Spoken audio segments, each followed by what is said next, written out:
chargé des réformes politiques et institutionnelles, Monsieur le représentant du ministre de l'administration territoriale et de la décentralisation, Monsieur le président de la maison de la presse, Mesdames et Messieurs les responsables des associations et organisations professionnelles de la presse, Mesdames et Messieurs les journalistes, femmes et hommes acteurs des médias, du secteur public comme du secteur privé, Mesdames et Messieurs, honorables invités, en vos rangs, grades et qualités, tout protocole observé. Soyez les bienvenus à cette rencontre que vous avez voulu bien rehausser de votre présence massive et que vous allez certainement meubler et enrichir avec vos judicieuses contributions au cours de nos échanges. C'est donc avec un immense plaisir que je prends la parole au nom du triumvirat de ministres composé du ministre de l'administration territoriale et de la décentralisation, du ministre délégué auprès du Premier ministre chargé des réformes politiques et institutionnelles et du ministre de la refondation de l'État chargé des relations avec les institutions, à l'occasion de ce tout premier panel d'échange et d'appropriation du document qu'on a appelé le cadre stratégique de la refondation de l'État, assorti de ces plans d'action. Nous le faisons ainsi parce que nous connaissons l'importance de votre corporation dans la réussite du processus de changement en cours. En effet, aujourd'hui, nous entamons une série de rencontres, comme cela a été expliqué, rencontres d'appropriation et de vulgarisation du dit cadre stratégique de la refondation de l'État avec les représentants de la haute administration d'État, des forces vives du pays, qui commencent par les médias et s'étendra à la classe politique, aux organisations de la société civile, les parties prenantes au processus de paix et de réconciliation, les organisations syndicales et patronales, les universitaires, en un mot, toutes les composantes de la nation, dans les régions, dans les collectivités, voire à l'extérieur du Mali. Ces activités constituent un paramètre important en termes de redevabilité au peuple malien et de mise en œuvre efficiente des recommandations des assises nationales de la refondation durant la période de transition en cours aujourd'hui.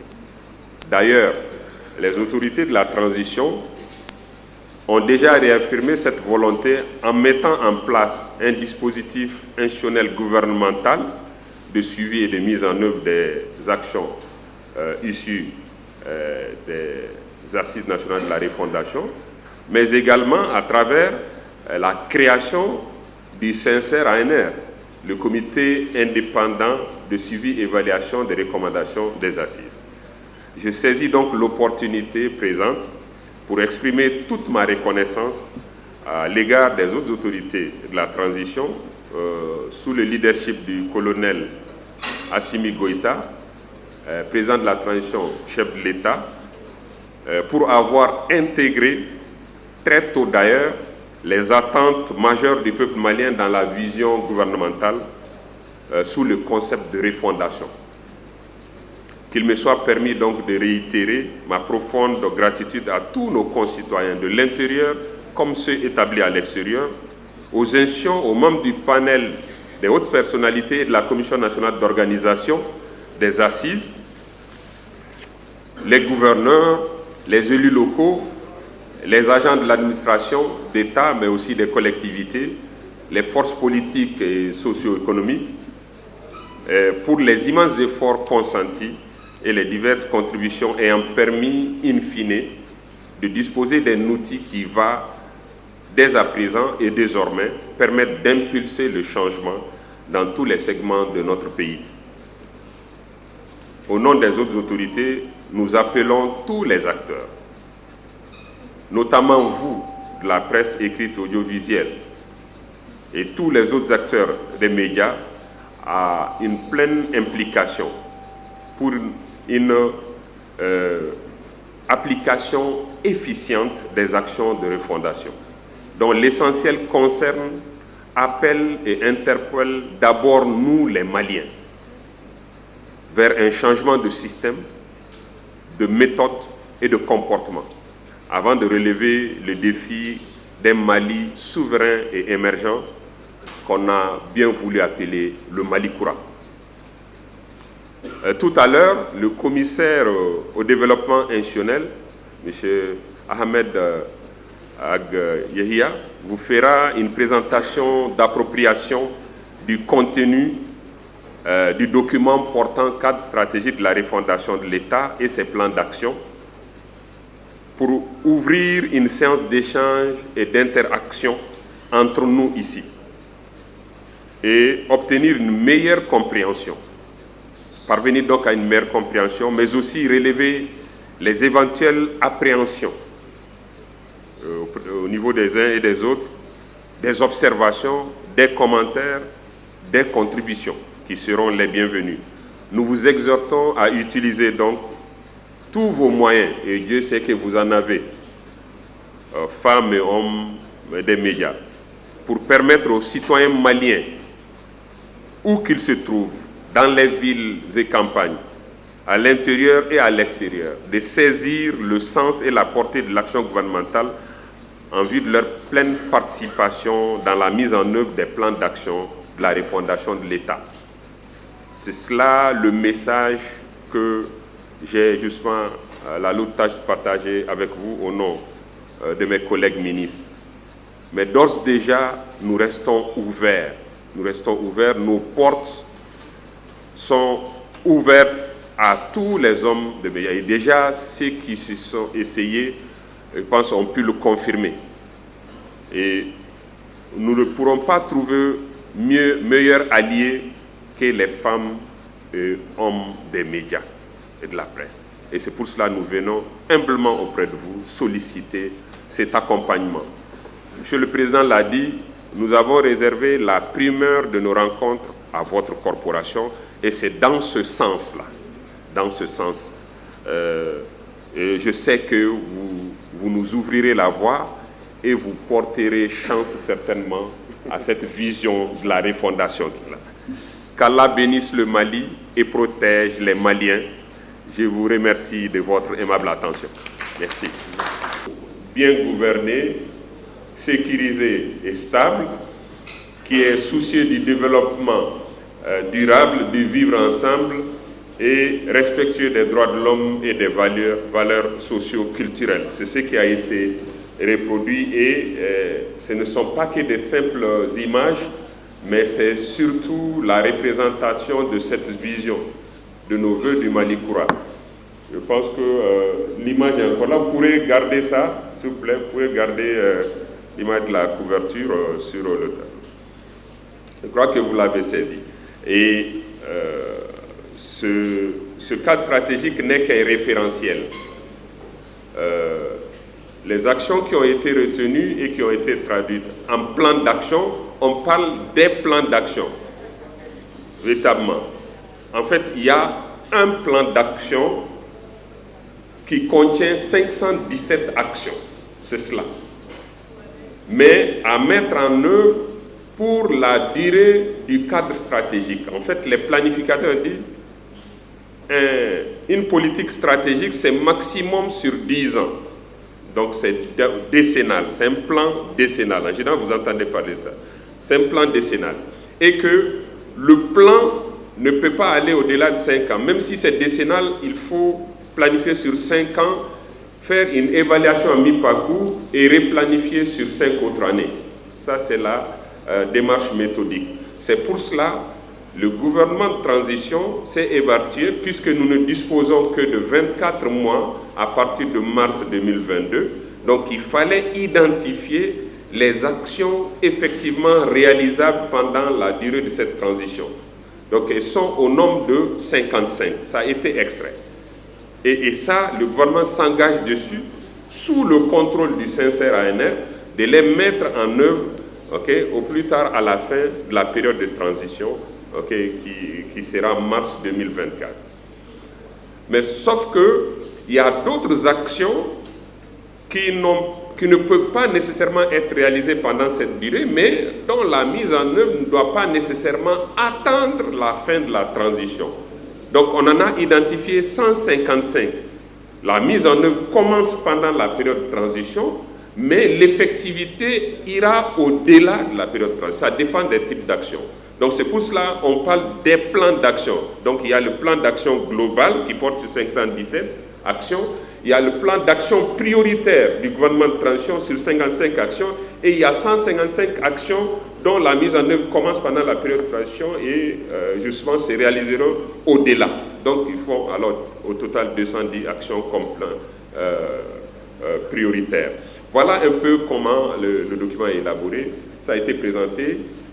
Nous en avons transmis quelques exemplaires parce que l'ensemble des forces vives, il y en a beaucoup.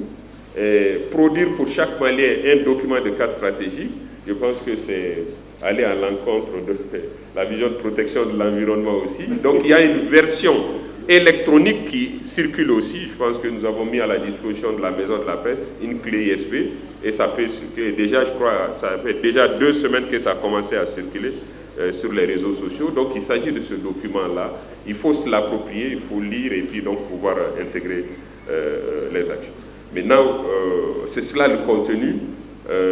Nous sommes partis pour, je pense, 1 heure d'échange avec vous, des questions, des observations, des commentaires, mais qui, nous l'espérons, ne seront pas hors sujet.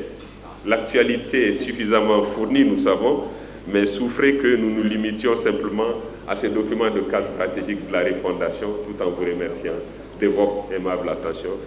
La parole est à qui la parole. Mais je pense que madame peut rajouter quelque chose à vos commentaires. Cette présence massive de la presse dans tous ces compartiments, dans le cadre de cette activité qui est d'une importance capitale pour le gouvernement de la transition et je crois que tous les Maliens aussi.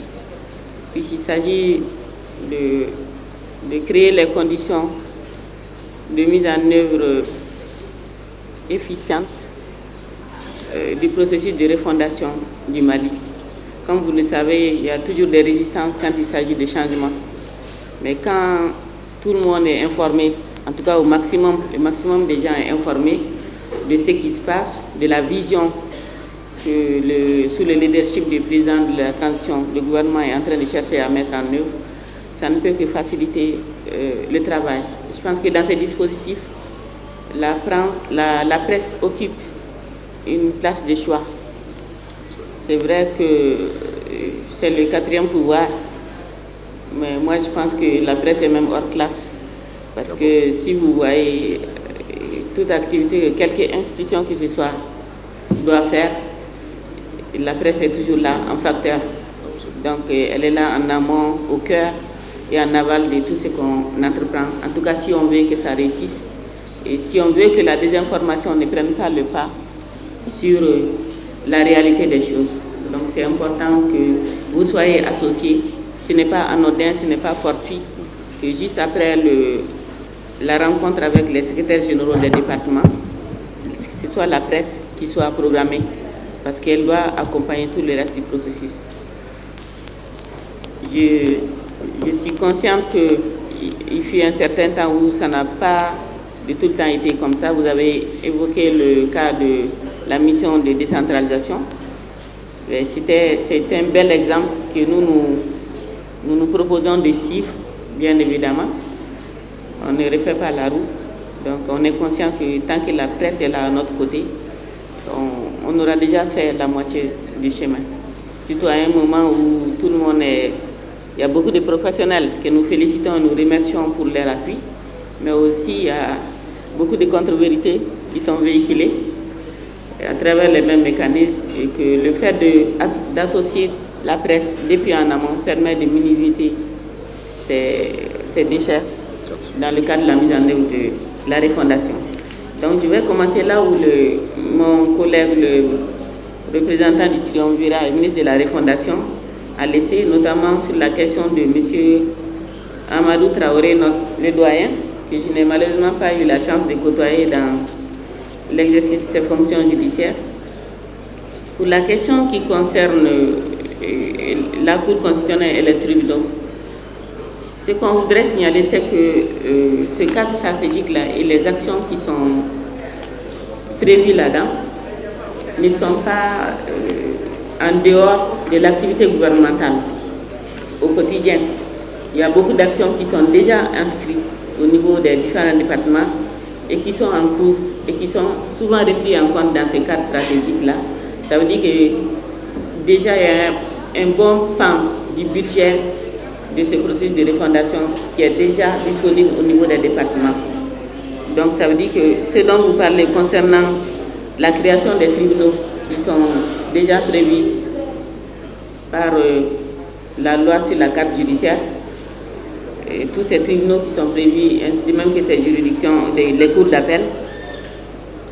Donc la mise en œuvre va se continuer conformément à la loi d'orientation du secteur de la justice qui a déjà budgétisé et prévu des actions spécifiques par rapport à la mise en place de cette carte judiciaire. Donc le processus continue à ce niveau. Quand on parle de création de tribunaux, généralement c'est peut-être ceux-là qui sont prévus, mais aussi d'autres qui n'étaient pas prévus, tels que le pôle sur la cybercriminalité, de lutte contre la cybercriminalité. Voilà, de lutte contre, je pense que en tout cas c'est relatif à la, je n'ai pas le cycle exact, c'est relatif à la lutte contre la cybercriminalité. Donc ça c'est une juridiction qui n'était pas prévue par la carte judiciaire. Donc il y a de l'ancien, mais il y a du nouveau, en fonction des priorités définies par la transition pour la bonne mise en action de son plan gouvernemental et pour avoir des résultats tangibles en mars 2024, à la fin donc de la transition. Et pour la Cour d'appel, quel est le sort de la Cour constitutionnelle? Le sort réservé, ce sort va être déterminé par le référendum. Parce que ce serait hasardeux de vouloir se mettre à la place maintenant des Maliens qui vont déterminer qu'est-ce qu'il faut mettre dans la nouvelle constitution qui est en cours de rédaction. Donc il ne faut pas anticiper sur ce qui est une prérogative propre à chacun des Maliens qui doit aller voter individuellement pour dire on est d'accord ou on n'est pas d'accord. C'est ce qu'il y a dans le projet de constitution, de nouvelle constitution. Donc dans ce projet, on peut conclure à la disparition de la Cour constitutionnelle, à son renforcement ou à la vision au rabais de ses compétences telles que cela ressort de beaucoup de rapports qui sont écrits et qui veulent qu'un certain nombre de missions qui reviennent à la Cour constitutionnelle, notamment la proclamation définitive des résultats, et puis aussi l'organisation des élections, la prorogation des délais entre l'organisation des élections, tout ça se trouve dans la Constitution. Et tant que la Constitution n'est pas révisée, nous on ne peut pas nous prononcer. Il faut attendre que ce soit le peuple qui se prononce d'abord pour qu'on emboîte le pas. Il en est de même pour la révision d'un certain nombre de textes, pour la prise en charge des dysfonctionnements au niveau du champ politique, tel que pour la charte dont on vient de parler. La charte peut être renforcée à l'intérieur de la Constitution et réorganiser et permettre une meilleure organisation à l'intérieur de chaque parti politique pour que des dysfonctionnements qui sont à l'intérieur de ces partis politiques puissent être corrigés et aient un impact positif sur le processus de gouvernance électorale et même de gouvernance globale tout court. Donc dans cette charte, on peut revoir la nécessité pour les partis politiques de prendre plus sérieusement la formation des cadres pour que la politique ne soit pas une profession. On arrête de faire de la politique une profession. Ce n'est jamais une profession. Ça vient s'ajouter à quelque chose. Donc parce qu'on en a fait une profession que ça rend compliqué la gestion même de l'État. Donc sinon, si ce n'était pas le cas, c'est des dysfonctionnements qui sont là que la rédaction de la nouvelle constitution permettra, nous autorisera à corriger. Voilà, pour aboutir à une meilleure gouvernance. Une autre question concerne celle posée par M. Modibo Fofana. Il y a deux choses. Il y a certes les problèmes qui sont évoqués par la presse en ligne, mais aussi par la loi sur la cybercriminalité. Et je pense que c'est une demande forte de la maison de la presse que la loi sur la cybercriminalité soit modifiée. voilà, pour, d'après ce que vous avez dit, qu'elle soit moins liberticide. Ben, je ne sais pas. Vous savez, quand on concevait cette loi-là, j'ai présidé la commission qui a élaboré l'avant-projet de ce texte. En fait, c'était les textes du cadre des technologies de l'information de la commission. Il y a la cryptologie, la cybercriminalité, la loi sur la société de l'information, la loi sur les transactions commerciales électroniques. C'était les 4 lois qu'on a rédigées. Et au moment où on les faisait, nous étions vraiment en avant. Parce qu'une des chances de celui qui rédige une loi après les autres, c'est de pouvoir capitaliser, voilà, les avancées et les expériences de ceux qui ont déjà élaboré ces lois et qui les ont pratiquées. Donc nous avons pris toutes ces lois à notre compte, on les a améliorées et c'est fait à un moment où on allait vers la Convention de l'Union africaine sur la cybersécurité. Et le consultant qui a élaboré cette convention, nous l'avons eu aussi comme consultant. Donc ça nous a permis d'avancer bien avant l'application de cette convention, en intégrant déjà les dispositions de cette convention dans notre texte. Donc on a voulu faire un tout, et toutes les infractions qui étaient dans les autres textes du cadre des technologies, on les a compilées pour en faire une seule loi sur la cybercriminalité. Et à l'époque, on était vraiment en avance. Mais c'est le destin d'une loi que d'être à chaque fois revue. Voilà, parce que sa boussole, c'est à la pratique, l'évolution de la société, les dysfonctionnements constatés qu'il faut prendre en charge pour ensuite revenir et les traiter pour les éviter à l'intérieur de cette loi. Donc c'est tout naturel qu'on aille vers la révision d'une loi. Donc je pense que la demande du président de la Maison de la Presse pour aller vers la révision est tombée à bonne oreille et que de notre côté on fera de notre mieux pour le faire. Je suis un ancien du ministère de la Communication, j'étais le conseiller technique juridique et j'ai fait la plupart des textes, donc je connais les problèmes et à l'occasion on ne manquera pas, au moment où le texte va intégrer les circuits administratifs au niveau du secrétariat général du gouvernement, d'apporter notre contribution en la matière. Absolument.